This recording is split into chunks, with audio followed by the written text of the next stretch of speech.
alphabetical order and will be rotated thereafter. Candidates' remarks are being timed to assure equality of time. Questions have been submitted by the public on our LWV email. All the candidates in this race were invited to participate. The candidates for mayor are Dan Louismet and Don Mullin. We'll begin with the first question, and it'll go first to Dan. It's a question on why you are running. Why did you decide to run for mayor? And what will your top 3 priorities be if you become mayor? Thanks, Liz. And first off, thanks to the League of Women Voters for hosting this forum. We greatly appreciate it. I got in this race for a very simple reason, and that's to preserve the history and character and charm of our quaint small town. I grew up in White Bear Lake, born and raised. This is my hometown. This is the only place that I've ever lived. And I care deeply for the community and have deep roots in the community. So that's priority 1. And so what do I mean by preserve the history, character, and charm of our town? In recent years, there's been, I think, a trend to try and change the very nature of our small town. And by that, I mean bringing rapid transit and more dense housing. And I don't think that fits the character of the community. So engaging in those issues is going to be priority 1. The second is to restore some conservatism to the budget. Over the last several years, the tax levy has increased. The city's begun borrowing for capital improvements, and we never used to do that, and that's not sustainable. So I want to hold the line on the budget. And lastly, in recent years, I think certain people in local government have stopped listening to the voters, the people that got them there. And that's not the right way to serve the people. That's not how any elected official should go about conducting the business of the city. So that will be a great priority for me, to be responsive to the residents that hopefully will elect me on November 2nd. Thank you. Thank you. The question now goes to Don Mullin. Thank you, Liz. Thank you. First, I also want to say thank you very much to the League for hosting this event, and thank you very much for what you do for the community. It's greatly appreciated. I ran because I wanted to continue to serve. My wife Kelly and I, we have 3 beautiful young adults, and the last one is a senior in high school. And I knew that I'd served on the White Bear Lake School Board for 8 years. And it was time for us to kind of continue to look at the next phase of our life. And I wanted to continue to serve the community. I love White Bear. I moved here 16 years ago, and felt that this is the small but not so small town. So for me, it was important to continue to serve and continue to be a part of the community and continue on with the volunteer work that I've done. For me, I think the number 1 thing for me is fiscal responsibility. I believe strongly in it. We do it at the school district and feel like that's an important piece to what we do. The next piece for me is I felt that we need to find a way to provide or to partner up with the schools and bring back some career pathways in with the city. It's important that we're looking at helping those small businesses as they look for workers to look to partner up with the school district. And then the next thing for me is I really want to hold the line on property tax. I think that property tax have gotten out of control, and we need to find better ways of funding our city's infrastructure and our other needs to make sure that we can still get our roads plowed, but that we continue to look for new ways to do so. Thank you. Does anyone have any additional comments? Then we'll move on to the next question. It goes to you first, Don. As White Bear Lake has a charter which does not allow the mayor to vote, how would you utilize the special powers that the mayor does have to accomplish the work of the city? I'm a communication guy. I think that it's important that we're talking to the city council and we're working through those things, but then getting community input so that we're looking at what's best for the city. I'm a firm believer in holding town hall meetings so that the community that everybody can hear the input, and then making sure that the city council, who does have the vote, is able to kind of use that information in the best interest of the city. So I would talk about holding more forums and more town hall meetings for that sort of thing. Thank you. Question now goes to Dan Louismet. Thank you. Well, first and foremost, the mayor is the chief executive officer of the city, and I think the primary responsibility is conducting city council meetings with a level of civility that historically we've been able to achieve in White Bear, but unfortunately a lot of communities have not seen that. So I think that's priority one, is to make sure that we're engaging in debate respectfully, and most importantly, allowing members of the community to be heard. I myself have attended many city council meetings where I've spoken, and it's a wonderful forum for people to participate in government. It's an important part of our democratic process. And the mayor really is the one who facilitates that as the chair of the city council meetings.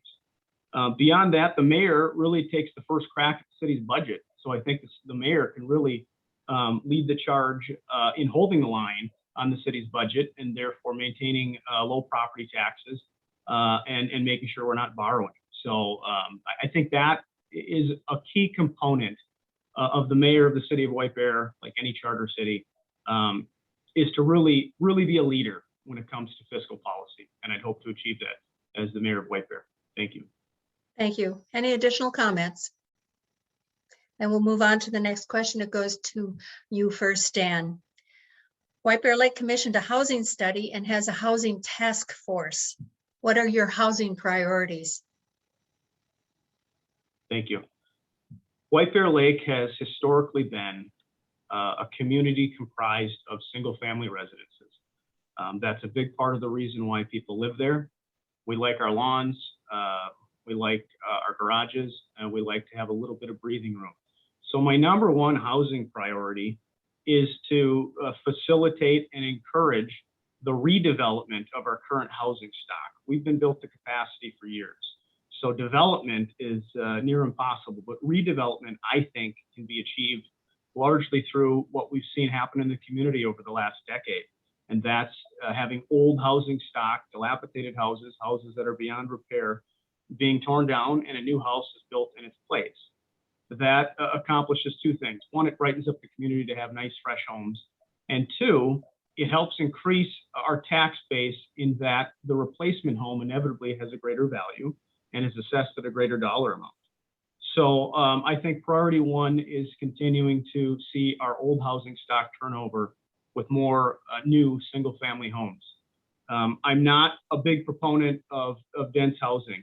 The most recent project, the Barnum Apartments, was touted as an opportunity to provide affordable housing. And I had the opportunity to get on the Barnum Apartments website a few hours ago before this meeting, and a 2-bedroom, 2-bath, 1,179 square foot apartment is almost $2,000 a month.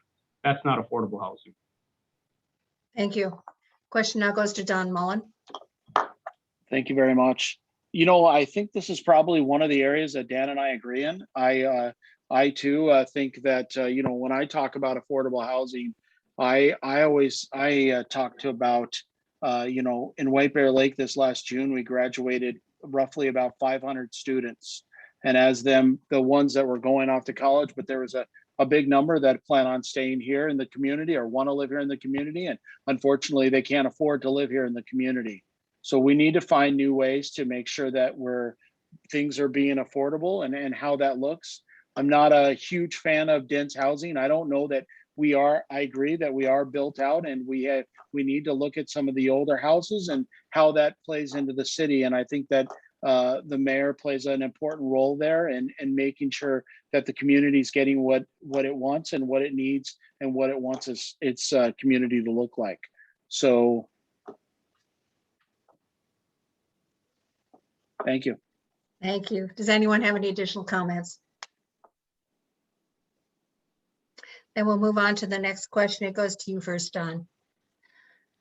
Some see the addition of multifamily or rental housing as the urbanization of White Bear Lake and have strong opinions on it. Please share your view on the addition of these types of housing to White Bear Lake. I think I just answered a little bit on that in the last one. I think it's important that we look for housing or that fits the community and continues to kind of work through what the community needs and wants are. So I don't know that I can answer any more than what I had previously just said, but that's kind of where I'm at. Thank you. Thank you. Dan? Yeah, I think we've begun to address that. I do see it as the urbanization. It is by definition, when I think of an urban setting, that's what I think of. I think of big buildings. I think of apartment complexes. And that's not what White Bear is. And I'm going to read something that's directly from the Metropolitan Council as part of White Bear Lake's comprehensive plan. And it says, White Bear Lake is unique in the Twin Cities in that it is much older than most suburban communities and contains elements such as a traditional neighborhood street grid and downtown area that are not typically found in suburban communities. That is a hallmark of White Bear Lake, and we need to preserve that. I'm open to hear what developers want to do, but I'm going to be a tough sell on any dense housing project because it simply does not fit the character of our community. Thank you. Thank you. Any additional comments? Then we'll move on to the next question. It goes to you first, Dan. How would you work with neighboring communities to address housing availability in the region? Well, whether it's housing or sharing other highest and best uses for local government, it's important for White Bear Lake to have partnerships with Vadnais Heights, with the township, with Delwood, with Matamidi, with Hugo.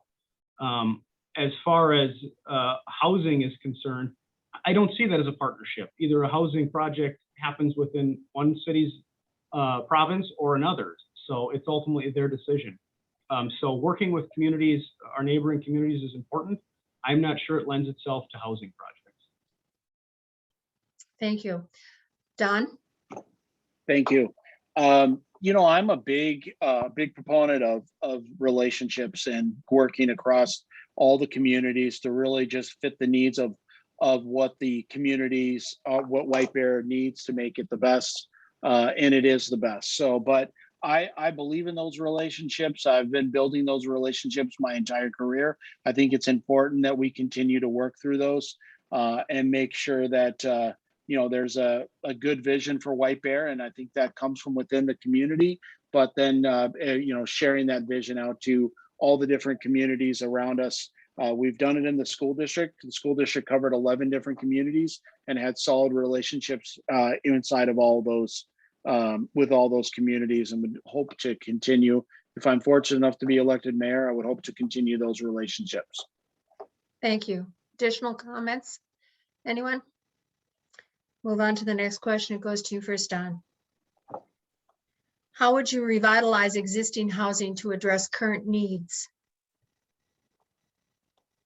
Wow, that's a big one. I think that again, it goes back to that town hall that I talked about, and making sure that the community sees, that the vision of the residents or the vision of how White Bear continues to move forward.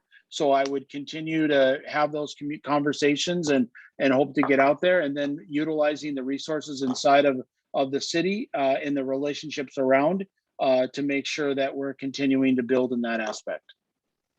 Thank you. Question goes to Dan. Yeah, I think I've addressed that a little bit. In terms of revitalizing the current housing stock, that's happening, and the city can play a role in encouraging it. But largely the private sector and private markets are going to drive that. If there's the opportunity to revitalize a home and it's saleable on the open market, there are going to be people that want to invest their own private capital in doing so. The same is said for any housing project, whether it's a single family or an apartment complex. The market's ultimately going to drive what the city needs. The city can be a cheerleader in encouraging that. We do have a very old housing stock. And I think people that want to be in the community see the value, and they see the value in tearing down a home, rebuilding one, or finding an old home with good bones and putting a lot of money into it. So again, the city can be a cheerleader in that. But I think that ultimately is the responsibility of private money and private citizens, and the market's going to drive whether or not that happens. Thank you. Any additional comments from either of you? Then we'll move on to the next question. It goes to you first, Dan. The city of White Bear Lake has a welcoming and inclusive task force to address diversity and inclusivity in the city. Their report is due next February 2022. What would you look for in their report, and how would you consider addressing recommendations that may come from that report? Well, this goes hand in hand with what I've been saying throughout the campaign. Community input is so important, and elected officials need to listen to the input of the community, the citizens that devote their time to making sure that their voice is heard. As far as that particular initiative and this push for equity among races, I'm for equality. Equity is another matter altogether. I think equality seeks to provide the same level of opportunity regardless of a particular race, whereas equity seeks to provide extra support and extra assistance because of a particular race. Equity judges people, equality rather judges people on the merits. Equity shines a spotlight on a person's race, and based on that race, provides extra support and extra help. I feel like we've come so far from Dr. King's message when he said and sought a society that judged people not based on the color of their skin, but by the content of their character. I think equality, which I support, unites us. Equity divides us. I am for equality. And whether or not that message of equality or equity should win the day, that's up to the voters of White Bear Lake to decide on November 2nd. Thank you. The question goes to Don Mullin. Thank you. In the school district, we've seen that this conversation has come up, and people are very passionate on both sides. And I know that the city is in the process of their plan and their study, and I'm looking forward to seeing what that comes up with.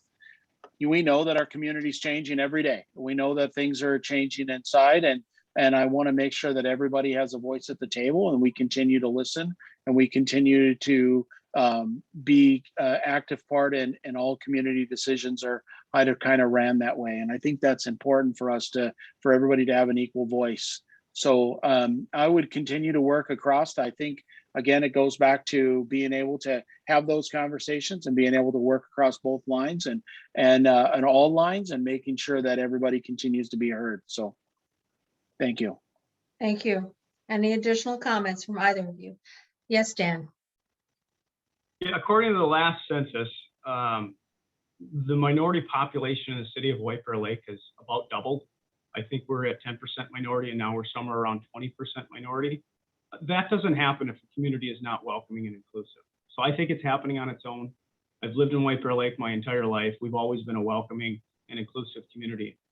So I'm more than happy to hear input from the voters, and I know this is a passionate project for a lot of people. But to a large degree, it's happening on its own, and that's a great thing. Thank you. Any additional comments, Don? All right, we'll move on to the next question. It goes to you first, Don. What do you see as the city's role in revitalizing White Bear Lake businesses post-pandemic? And what other organizations would play a role in that? How would you support business in historic downtown White Bear? Thank you. This kind of goes back to a passion of mine, and that's the career pathway conversation. We've at the school district, we've done some great work around what that is and making sure that we're preparing students for the next phase of their life. But I think that we really need to focus our energy a lot as a city. Would need to focus our energy to make sure that we're providing more pathways for young men and women as they're looking for those jobs in high school, and finding ways for them to connect with the downtown businesses so that they're able to then have not only those summer jobs, but those jobs that they're doing all the way around, so that local businesses are able to kind of work through those pieces. And then the city, we need to find more ways to drive traffic to downtown. We have the greatest downtown in the world. I mean, not only in the summer months with Market Fest and with other things, but we have some great businesses that are housed down there that we need to continue to drive traffic to. And I think as a city, we need to do a little bit more around promoting and other things to drive that traffic to downtown. Thank you. Question now goes to Dan Louismet. Well, first of all, the city did a great job throughout the duration of the pandemic to facilitate certain businesses that were hit the hardest. One example of that is providing for restaurants that were unable to be open or had limited capacity to have outdoor dining space. The city partnered with private businesses, a lumber company in particular that provided the wood to provide all the picnic tables. I was certainly a benefactor of that. My family was.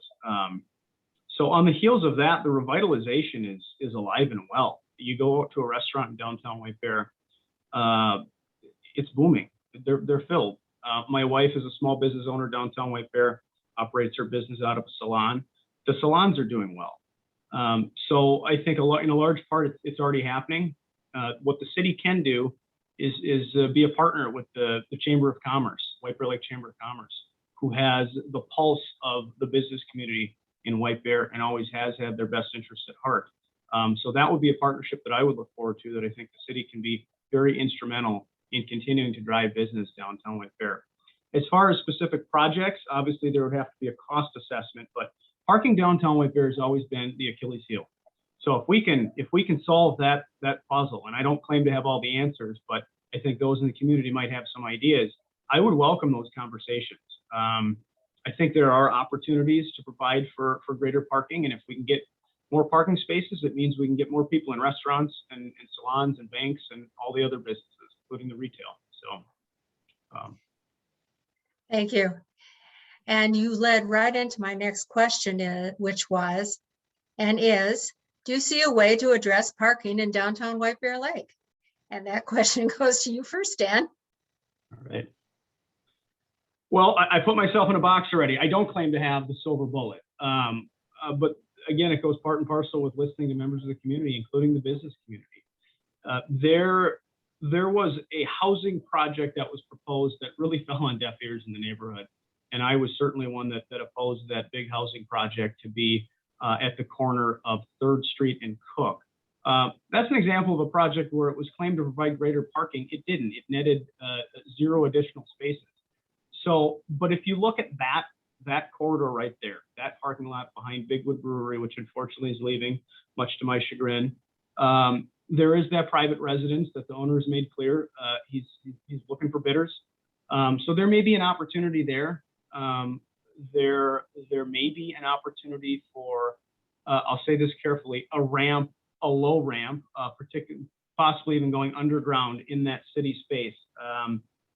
But at the end of the day, it's finite real estate. So we've got to look for creative solutions, and I'd be looking to listen to civil engineers and the people that do this stuff every day for how we can maximize that space. And I would welcome those conversations. Thank you. Don Mullin. Well, parking is not only in downtown. I would tell you that parking's an issue all across, right down by the marina and a lot of places. And I really think there's got to be some broader conversations around what that looks like. I'm not going to pretend that I have an answer either. I really don't.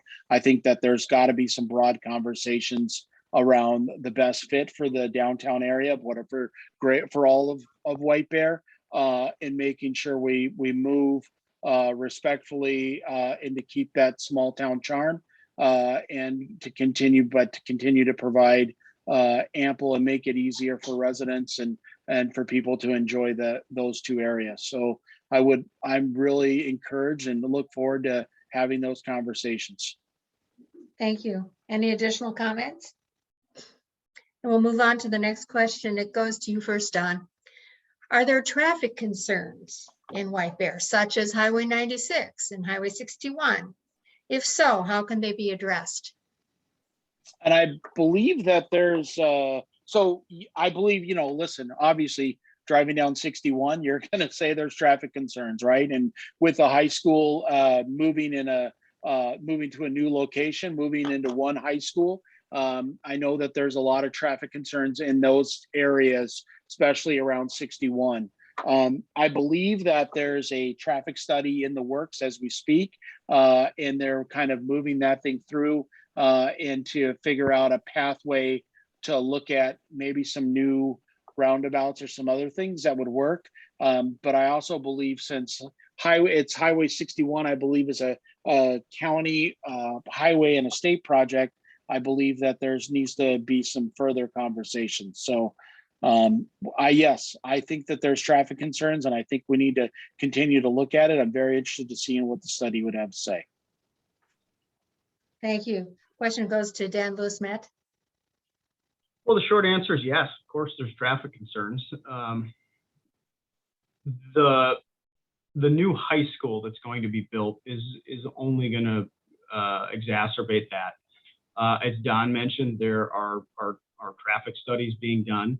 At the end of the day, Highway 61 is a state highway, so that falls to MnDOT. The city should be vocal about saying we have issues and leave it to those experts to give us some proposals. And again, I'd welcome input from those that do this every day for some solutions. I drive down 61 on my commute to work and come home. There are traffic concerns. I wouldn't call it the most congested area by any means. So I don't think we're at crisis level yet. It remains to be seen what the high school is going to do.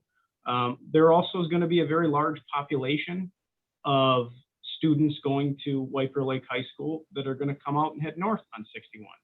So it may not be as bad as we think, and as the population north of us in Hugo grows. So it remains to be seen. Sure, it's a concern. I don't think it's a crisis. And I think when 61 was redeveloped and improved 5 years ago, 6 years ago now, the implementation of the so-called smart traffic lights that are timed in unison have done an incredible job of moving large amounts of traffic so that you don't hit a stoplight, come to a next stoplight, hit it. It really does keep traffic moving. So we've made great progress in that area. Thank you. Any additional comments? Yes, Don. I just want to add, Dan had made a point to talk about the high school, and I would say that, when the new high school was designed, the number one is the traffic was kind of taken out. I think most of the student parking is going to be on the backside, which will allow a little bit of ease on 61, which is good to hear. But also, changing the school times helped out a little bit in that avenue of providing a pathway to where not as much traffic is in that congested part of the day. So I think there are some things that, some partnerships with school district and some other places that can help out with that. And I think they're doing a lot of that work. So thank you. Thank you. Anything else, Dan? Then we'll move on to the next question, and it goes to you first, Dan. The appeals in the lake level lawsuit have largely been turned down. How do you see White Bear addressing the court orders, including, number one, the requirement to develop a plan to shift from groundwater to surface water as the source of the city's water supply? And number two, well, why don't we just stick with that one and then I'll get to number two. So how do you think we should address the court orders, including the requirement to develop a plan to shift from groundwater to surface water as the source of the city's water supply? Well, first and foremost, a court order is a court order, so we've got no choice. We've got to figure out a way to comply. That's not going to be an easy thing to do. We get our water from the ground. We pump the aquifer, so finding it from surface water is going to be a difficult challenge. I don't claim to be an expert in that area. There certainly are people that are far more learned in that area, and I don't think any mayor, any elected official in a quasi-voluntary part-time basis could have all the solutions to that. But again, we need to work with the folks that are the experts in that area. At the end of the day, it's a court order. We need to comply, and regardless of what plan we come up with, it's only aided by conservation efforts with water consumption. And we've already begun to make strides in that area, and we'll continue to do so. Thank you. Question goes to Don Mullin. Thank you. Yeah, I would agree. A court order is a court order, and we need to move into that space. I know that several years ago, when the lake really started to drop, before the USGA even did their study, there was a plan to, and please excuse me, I'm being a little trying to remember the plan. But from my understanding, the plan was to get water out of Vadnais Lake, which was part of the St. Paul water supply, and the cost was pretty astronomical. So I think that this is where those relationships and the value around those relationships come into play. It's important that we're making sure that we're talking through the community. They were talking about running a pipeline all the way across, and something. I mean, it was crazy, and I probably shouldn't even be talking about it. But I'm remembering something about that. So I would continue to think that we need to continue to build those relationships and approach it as a region and not just a city, and try to find some ways around that. Thanks. Thank you. We'll go to the second half of that question, and we'll start with you first, Don, and that is how will White Bear Lake address the court orders that includes water conservation measures that would bring residential consumption to the required 75 gallons a day or 90 gallons a day overall? Wow. I think a lot of those conversations are, start in the schools and start with education around to the community around why it's important, and this great resource and this great asset that we have in the middle of our city. So I think that it's important for us to really partner up with the school district more and look for ways to make sure the information is getting out to the community, and starting with the schools and educating our youngest learners right around the need to move into that space, because they're the next generation of residents for the city. So I would say that we should start there and really start to build that capacity, and then at the same time as educating members of the community and listening to maybe some of their concerns, to continue to grow that information, get that information out. Thank you. Question goes to Dan Louismet. I think we continue to build on the efforts that are already underway and have been underway for several years now, whether it be through grants or sponsorship, so that members of the community can replace high consumption toilets that take 6 gallons to flush, and for more water conservationist model toilets that use a gallon, low flow shower heads. We've got a robust rain collection project where you can get a rain barrel from the city to offset your at-home irrigation needs. That, I think, is first and foremost. We've had a watering restriction for years, and I know that has made a big impact on our water consumption. At the end of the day, people need water. So we're not going to limit how many showers you take, but we can be advocates for when you do take a shower, you're using less water through the use of various technologies like a low flow shower head, and more water efficient toilets. So those are great things that are already underway that the city's we have no choice. We're just going to have to continue to build on to meet the mandate of the court order. Thank you. Do either of you have any additional comments on this? Then we'll move on to the next question. It goes to you first, Dan. White Bear Lake established a steering committee in 2019 as a result of the Climate Smart Municipalities program through the University of Minnesota and the Republic of Germany. The committee has local business, schools, nonprofits, and the city's Environmental and Parks Commission. How would you, as a newly elected official, support progress toward a more energy efficient footprint in White Bear Lake? Well, the first order of business is to sit down and do a data dump and say, what have we done so far? What have we learned? I know several members of the council have made multiple trips to Germany, which at first blush, I was not at all in favor of. And I found out that the cost of that was provided through a grant. So that's a good thing. It's always good to borrow from other states, other countries, their technologies for conservation. That is certainly one of the #1 issues beyond the city of White Bear Lake, but nationwide and globally. I think it's in all of our best interest to try and reduce our carbon footprint and use as little as energy as possible.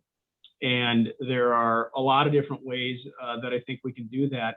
For me, what I look for and what I'm a big proponent of is if we can see a cost ROI on these technologies, then we've hit the double whammy. If we can save money and reduce our carbon footprint, that's the way to go. And there are any number of industries in the private sector that are seeking to do just that. The next 5 years is going to be very interesting. In my business, in the automotive world, there are huge strides being made towards the push for electric vehicles. That's one segment. And municipalities like homeowners can do all kinds of different things with solar energy and wind energy.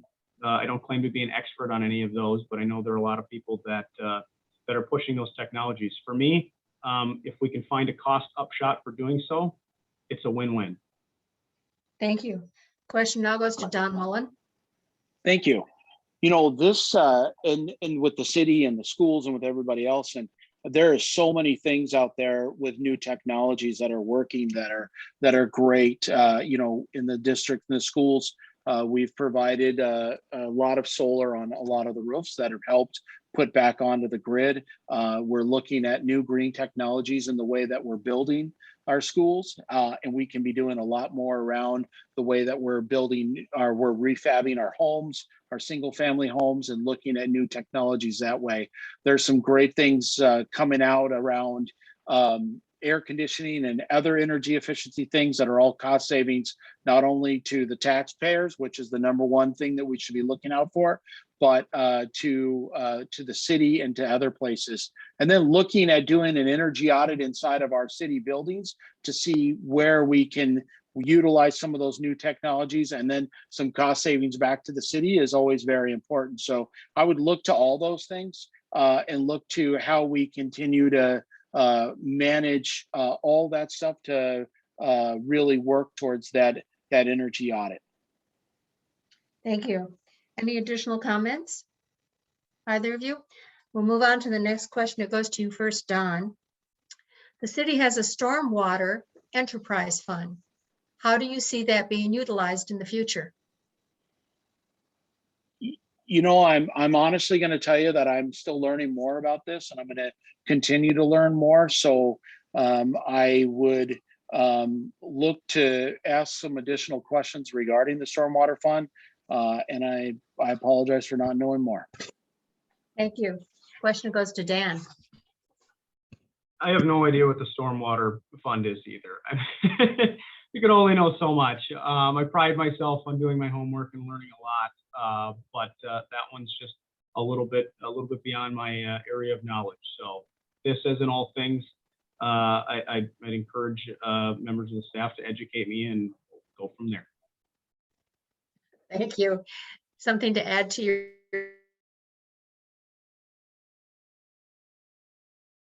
of things to do. Then let's move on to the next question. It goes to you first. Do you have any lingering concerns about water gremlin? If so, what could be pursued? Yes, I'm not terribly read into all the litigation, but when you raise the scrutiny of the Minnesota EPA and what I do know about it, how could you not be concerned about that, particularly for those that live closest to it? There are powers that be that are certainly making inroads. Water gremlin is subject to all kinds of restrictions, and as far as I've read, they're complying and they're making great strides. But at the end of the day, we don't know what the long-term effect is. This isn't any environmental issue. So yes, I'm absolutely concerned about it. I'm concerned about it from a health standpoint. I'm concerned about it from a property value standpoint for anybody that's around that area. And the city probably is going to take a less leading role because it does fall within the sphere of state government, but we can certainly be a partner in at least understanding it and getting as much information out to the residents of White Bear as possible. Thank you. The question now goes to Don. Thank you very much. Yes, I too am very concerned with it, and I know that the legislators have been that have done their job, and I know that there's some court cases, and I also have not read into it, but I think the number of first priority of the city is to make sure that we're protecting our community and getting the information out to everyone, and making sure that that the information is readily available. So again, Dan and I agree on something. Thank you. Any additional comments? Then we're going to move on to the last question, and it goes to Don first. If elected, what do you hope will be your most important achievement at the end of your 4-year term?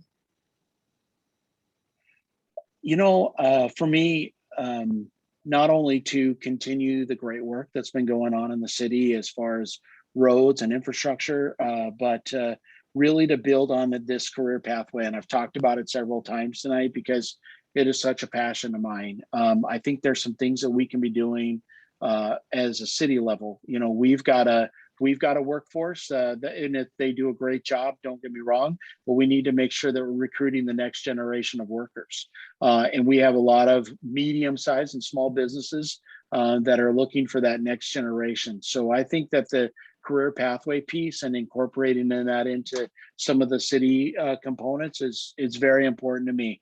And then looking at holding the line on property taxes as a homeowner here in the city, and as a lot of them, I want to make sure that we continue to look through to make sure that our city services are making sure that they continue to stay whole, but that we're looking at making sure that we're not overtaxing our residents. It's important to me that fiscal responsibility is an important avenue. And then the last thing is all the way around making sure we continue to look for opportunities for our small businesses, especially in the downtown area, but all throughout White Bear. I think it's important. Thank you. The question goes to Dan. Louismet. Thank you. I've staked my campaign on this moniker of preserve the history, character, and charm of White Bear. And one of the biggest threats, if not the biggest threat that I see to that, is the rush line. And that was a question that was not asked, but I think it's very necessary that we address it in this candidate forum, because quite frankly, it's the bulk of what I'm hearing. We handed out 2,000 flyers at the parade, and I shook about as many hands at the Manitou Days parade. And all I heard was, where do you stand on the rush line? And I've been clear from the word go. I am not a fan of the rush line. I do not support the rush line. And that's all I heard from residents is, do you oppose the rush line? Yeah, I oppose the rush line. So in terms of an accomplishment or something I'd be proud of, it would be sheer folly to think that the mayor of White Bear Lake or the city council can stop this project outright. But what I think we can do is delay it long enough to ask some questions. The take rate of ridership was done pre-pandemic, and we know so many businesses are going to keep their workers in remote work settings. So at a minimum, we need to reassess what the viability of this project is for the residents of White Bear. And if I can at least do that, if we can at least ask some more questions and delay and even halt or amend and change a project that I see as a threat to that character and charm, I'd be darn proud of that. Thank you. Don, do you want to comment on the rush line? Well, that was our last question. And so we will now go to closing statements, and we'll begin with Dan Louismet. Thank you. And thanks again to the League of Women Voters for hosting this candidate forum. I think it's a great opportunity for the residents to hear from myself and Don and see where we differ and where we agree on the issues, and let the voters decide what's best for the community. I've said it many times throughout this candidate forum. I'm in this to preserve the history, character, and charm of this city. I've lived here for all 36 of my years. And over the last few years, I've grown concerned that if we head in this direction, I'm not going to recognize the city that I love any longer. And that would be a shame. So to the voters that will ultimately watch this, if you love everything that's great about this community and you want to preserve it and protect it for us, for our children, and for future generations, then I ask you to cast a vote for Dan Louismet on November 2nd. Thank you. Thank you. Now with his closing statement is Don Mullin. Thank you. And thank the League for hosting this event. I always enjoy getting up here and talking to the community, and I really appreciate you offering to do so. No, I haven't lived here 36 years, but I've raised my family here, and I'm proud to call myself a Bear. That's where I am, and I would appreciate the fact. I appreciate being here in White Bear, and I appreciate the community charm. And I'm very proud to be a community member, community volunteer, and continue to grow and grow, hopefully, my grandkids in the city of White Bear. So I would thank everybody, thank the community for their support, and ask you to cast a vote for Don Mullin on November 2nd. Thank you very much. Thank you. The league thanks the candidates for their participation, our league volunteers, and you, the audience, for your attendance and interest. Let your voice be heard by voting by November 2nd. Thank you.